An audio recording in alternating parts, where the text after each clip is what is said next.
স্বামী সীমান্ত সুরক্ষা বাহিনীর জওয়ান, সীমান্তের অতন্ত্র প্রহরীর ঘরে অনুপ্রবেশ, ভিনধর্মী যুবকের সঙ্গে স্ত্রীর বিবাহ বহির্ভূত সম্পর্ক।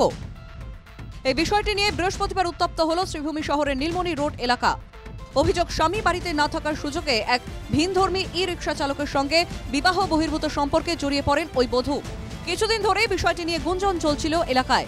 বৃহস্পতিবার ওই গৃহবধূর প্রেমিককে হাতে নাতে ধরে ফেলেন স্থানীয় বাসিন্দারা। খবর পেয়ে ঘটনাস্থলে ছুটে আসে বজরং দলের সদস্যরাও। শুরু হয় গণধোলাই। অচেতন অবস্থায় ই রিকশা চালক রহিমউদ্দিনকে উদ্ধার করে পুলিশ।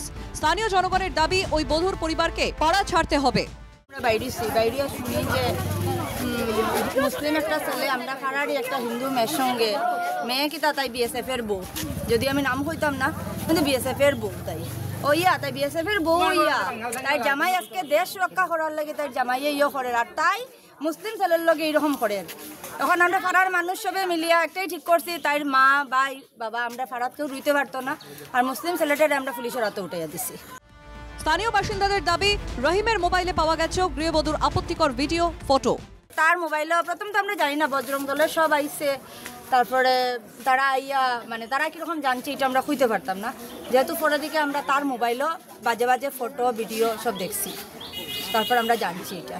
আর ফার্স্ট বজরং দলের এরাই জানিয়ে তারা আইছে, আমরা মেয়ে বাকি গেছে, এখন মেয়ের মা আর ভাই গড়ে আছে। অভিযুক্ত রহিমের মা জানান, তার ছেলের সঙ্গে ভাই বোনের সম্পর্ক ছিল বলেই জানতেন তিনি। রহিমের বাড়িতেও আসা যাওয়া ছিল ওই গৃহবধূর, জানালেন রহিমের মা। মেয়েগো আমরা লাগা বাড়িতে গেছে, তোমার কীর্তন কীর্তন হয়েছে, আমরা বাড়িতে গেছে, তাই ভাই হিসাবে তাই তাই চলে হয় আর তাই বাড়িটা কিছু দোকান খুলে লাগা বাড়ি খুয়াই না, আর আসুন না আমার খোয়া লাগে চলে তো গাড়ি নাই। শ্রীভূমিতে ক্রমশ বাড়ছে লাভ জিহাদ, বিবাহ বহির্ভূত সম্পর্কের ঘটনা। আর এসব ঘটনায় দুই সম্প্রদায়ের মধ্যেও বাড়ছে মনের দূরত্ব।